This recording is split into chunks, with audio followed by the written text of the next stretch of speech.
Coming up on this week's edition of Lexington Now, an update from Savvy.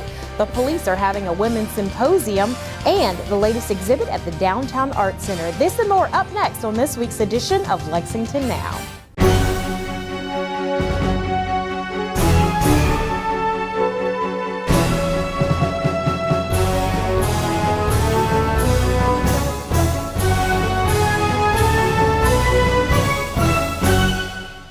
I'm Sherelle Roberts and welcome to another edition of Lexington Now, where we take a look at the news that shapes your urban county government. Amy Baker with the Department of Social Services gave an update about the Substance Abuse and Violence Intervention Program. Here's more on what's going on. The work that's being done is valuable to our community, and we know what the increase has been in drug abuse. I was curious. What I've found is families that have a family member, child, whatever, that's an addict, and a lot of times they don't know what to do. Right. And so I saw in here the support for those that have lost a person, but is there any educational components that help families while they're going through this? And I've also found that maybe they know their child's an addict. A lot of times they enable that to continue by giving them money or whatever. And then if they have passed away, there's an overdose and pass away, they're like shocked. I mean, not to, take away their pain or, but is there anything in place that would help? There actually is. There's a group called Parents of Addicted Loved Ones. They meet in Scott County, and we are looking at potentially opening a chapter of that group here in Lexington. Because, as you know, addiction is a family disease. The addict doesn't exist in a vacuum alone. Everyone in the family is touched by addiction, and for those who still have someone in the family that's using, the family is often devastated by the use. It affects the entire family. I would also suggest that anyone who has a loved one that's still using, that they go to an Al-Anon meeting, which is a meeting for folks who have someone who is still using substances. So you absolutely are correct in that those who still have a loved one who is using, they absolutely need support services, and the parent refer people often to parents of addicted loved ones because they absolutely need support. Councilmember Bledsoe. Thank you, Chair. Thank you for your presentation. Back on the website, you said there were 2,700 hits. Yeah. What was the time frame on that? We launched in March. So it was March to June 1st? Yeah. So here's my question. We obviously don't take personal information, but are we doing any analysis on what they're searching for?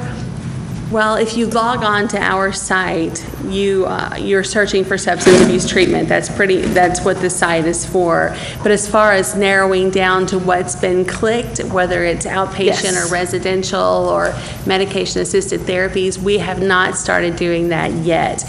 One thing that I need to reiterate is the work that Open Lexington did for us in putting this website together for us, and I can't say enough about them because they did it for free. We thought this was going to be a long-term goal that we were going to have to ask for money to do, and it would be on down the road, maybe in a 5-year plan kind of way, but they did it all for free, and they're still doing it. If we call and say, we need for this to happen to make the locator better, they get on it immediately, or they say, we can't do it for 2 weeks, but we can do it then. So I can't say enough about them.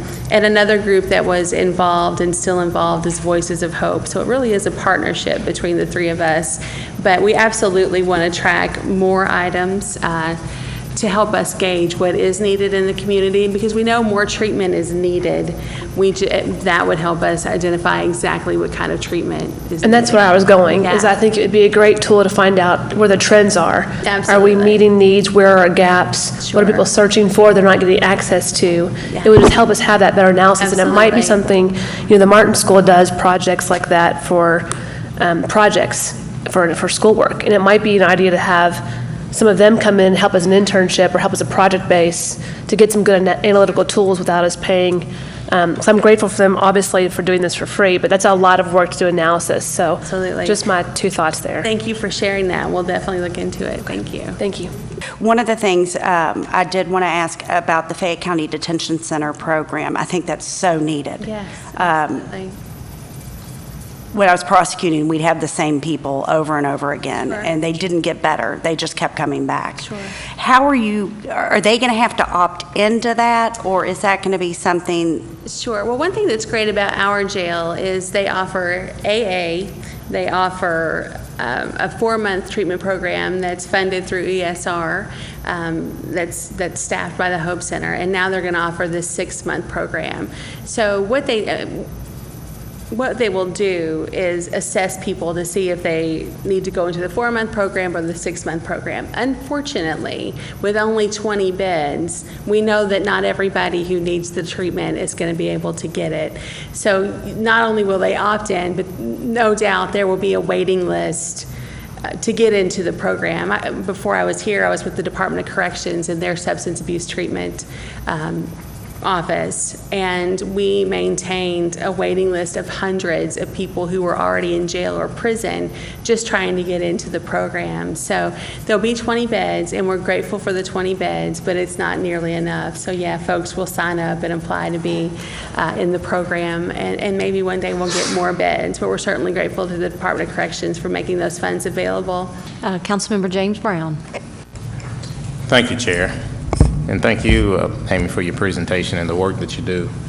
And just to follow up on Councilmember Scutchfield's comments about the jail substance abuse program, did you say it was just 20 men? Is that Right. a men's program? Yes, it's a 20-bed male program. We applied for the funding that was available through DOC, and right now they had enough female beds, but they didn't have enough male beds, so that's what we applied for. So DOC really needed more beds for males, and that's why we applied for those. Okay. And roughly about, what's the amount of funding that's coming from the state for that program? It's $9 per inmate per day, so it's about $66,000 a year. So that $9 is on top of what we get per inmate per day to house the inmates. So. Okay. And this is an ongoing program? It doesn't have a sunset or a time frame? Is it not? When I was with DOC, the programs lasted indefinitely.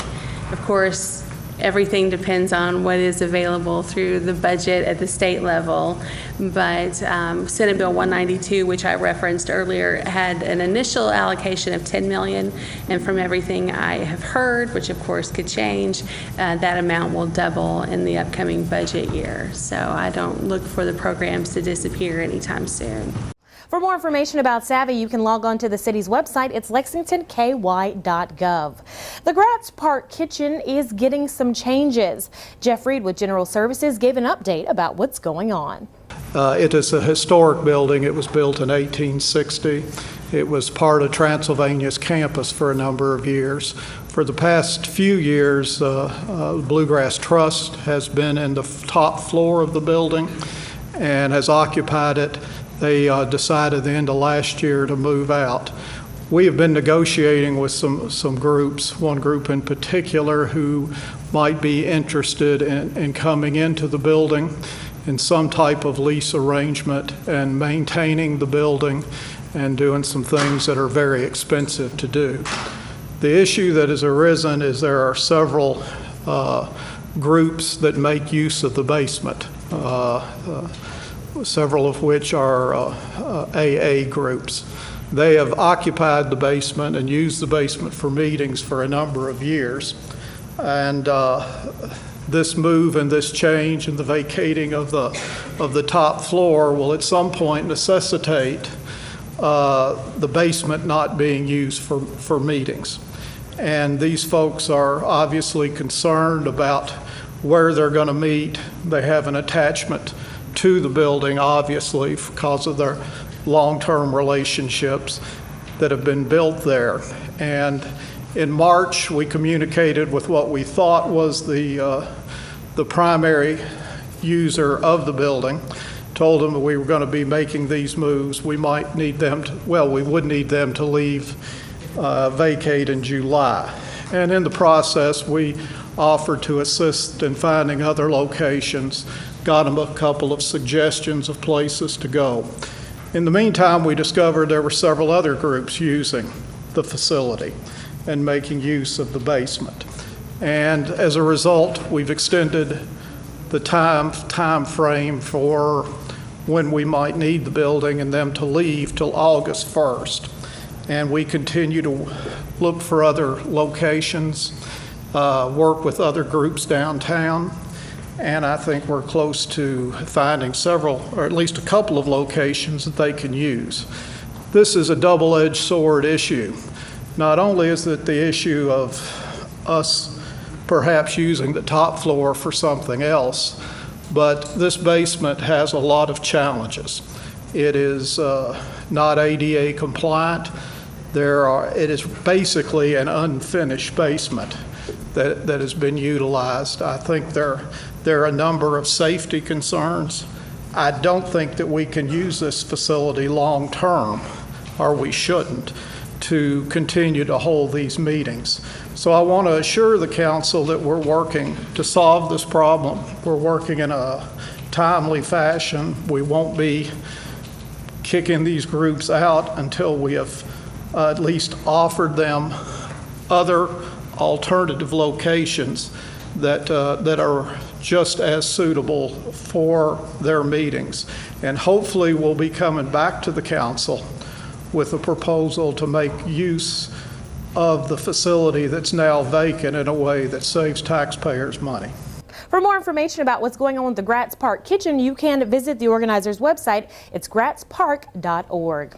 And coming up after the break, we'll tell you what's going on the 4th of July.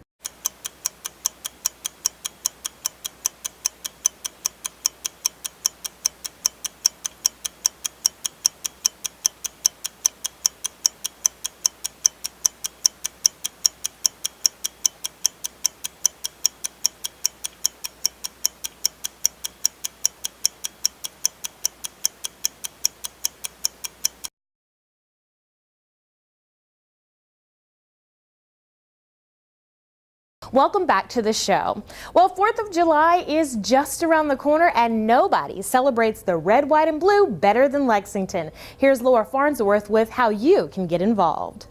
Tell us who you are, what you do, Laura. Hi, I'm Laura with the Downtown Lexington Corporation, and we're here today to talk about Lexington's 4th of July Festival, presented by Fifth Third Bank. This year, Lexington's 4th of July Festival will take place from Friday, July 1st through Monday, July 4th. There will be so many activities going on all throughout downtown and the surrounding neighborhoods. It's really going to be a great opportunity to come downtown. There's seriously something for everyone. On Friday, July 1st at noon, we'll have the Great American Pie Contest and Ice Cream Social, which is hosted by Alltech. Over 70 home cooks will bring their finest pies to the Fifth Third Bank Pavilion, and they'll be tested by judges. After that, we'll cut the pies up and give everyone a slice, along with some delicious Cheney's Dairy Barn ice cream. It's the perfect reason to come downtown on your lunch break.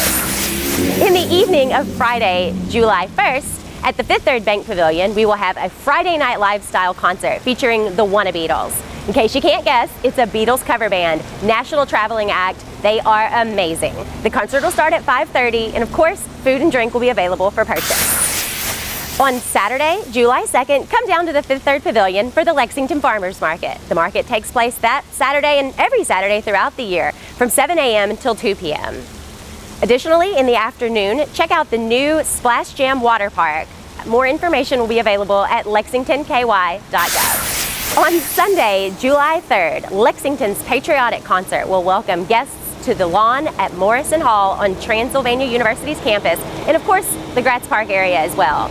The Lexington Philharmonic will perform an amazing patriotic music concert for all to enjoy. The concert is free, and food and drinks will be available for purchase. On Monday, July 4th, Lexington's 4th of July Festival will take to the street as thousands of runners will participate in the 40th annual Bluegrass 10K foot race.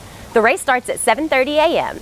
and registration information can be found at lexingtonky.gov. From 9 a.m. to 6 p.m., hundreds of vendors will take to the streets of downtown. Vendors including concessions, arts and crafts, commercial businesses, and more. Additionally, 5 entertainment spots will be located downtown with all different types of music: rock, gospel, dance. It's definitely something you're not going to want to miss. At 2 p.m., Lexington's Independence Parade will march down Main Street from Midland Avenue to Mill Street. Around 100 different entries, including floats, community groups, equestrian groups, and of course marching bands, will join together and ring in the Independence Day. And finally, at 10 p.m., a fireworks display will light up the skies. In case you haven't heard, we've moved the fireworks display this year to near Commonwealth Stadium and Alumni Drive. There will be lots of parking available at Commonwealth Stadium, so don't worry, there's going to be plenty of opportunities to see the fireworks. For more information, you can find us at downtownlex.com and of course, Facebook, Twitter, and Instagram.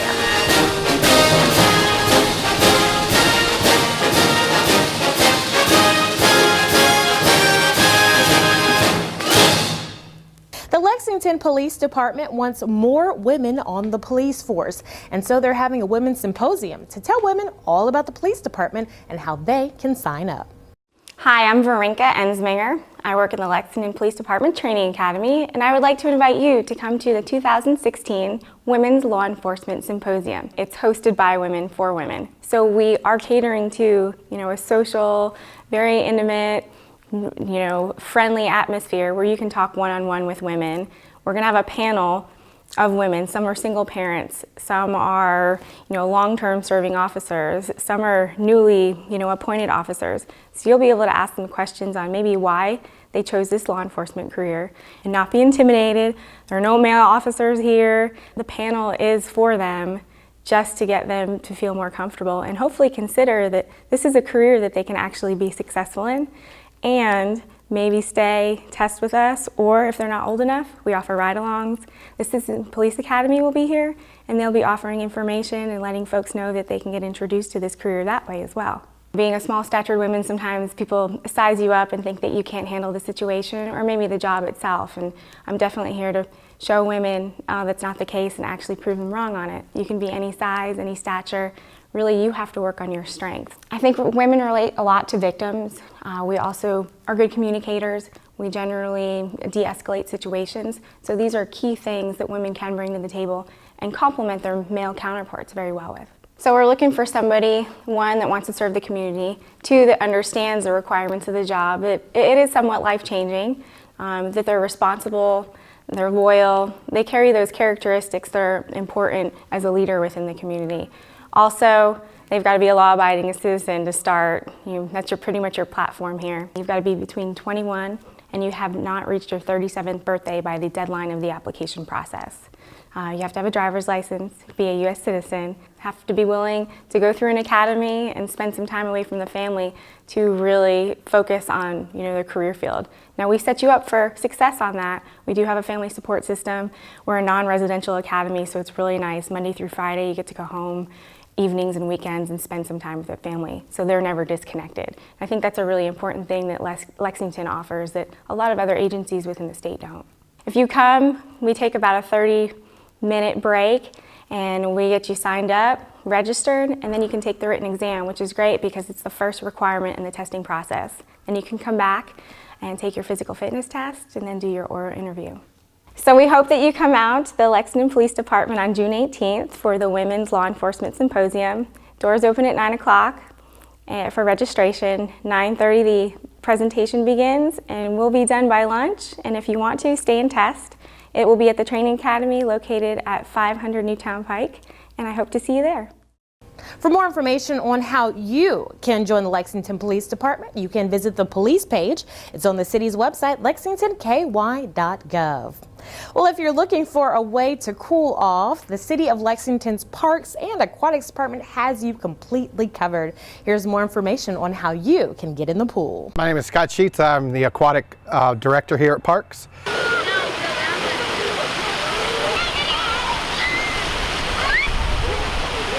We have 7 pools. We have one at Picadome, which is the pool that we're at now. We have Southland Aquatic Center, which is off Claysmill Road. We have Shiloh, which is off Reynolds Road. We have Woodland Aquatic Center, which is right in the middle of the town. We have Tates Creek Aquatic Center, which is at the end of Gaines Way. We have Castlewood, which is on the north side of town. We have Douglas, which is off Georgetown Road.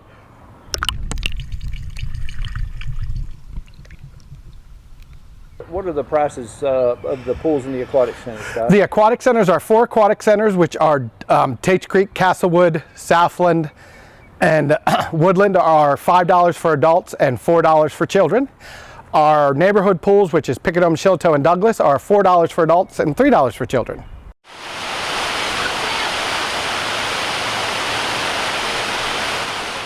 Now, I think you have a special event, you said, coming up at Shillitoe, I believe? We do. Shillitoe. We have a special event at Shillitoe, which is Saturday. Our gates will open at 8 o'clock. We're going to do a movie night, and we are going to be showing Star Wars, The New Force Awakens. And it's going to be limited to the first 500 people. For more information for parks, for the pools and different stuff, where can people get information, pricing? For more information and pricing, you can go to lexingtonky.gov and click the Parks and Recreation tab. For more information about pools and aquatics, you can visit the city's website. It's lexingtonky.gov. There's a new art exhibit coming to downtown Lexington. The Downtown Arts Center City Gallery is featuring artists from across the Commonwealth in its exhibit titled Beveled Edges, Printmaking in Kentucky. It's going to be a busy week here in the Urban County government because we are doing the first and second readings of the budget. For a quick look at what's on the schedule in terms of meetings, here you go. But for a complete listing of meetings and events, log on to the city's website. It's lexingtonky.gov. That's all for this week's edition of Lexington Now. We'll return next week with more news from your Urban County government. But in the meantime, you can keep up with what we're doing by following us on Facebook, Twitter, and YouTube. You can also get 24/7 traffic updates by following us on Twitter. Our handle is @LexRex. For the staff and producers at GTV3, I'm Sherelle Roberts, and that's it for now.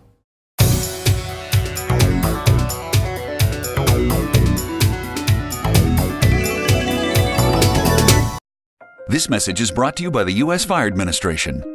Have 2 ways out. When fire strikes, deadly smoke can fill your home within minutes. That's why the USFA wants you to plan and practice home fire drills. Draw a map of each level of your home showing all doors and windows. Discuss the map with everyone who lives with you. Practice your home fire drill at least twice a year.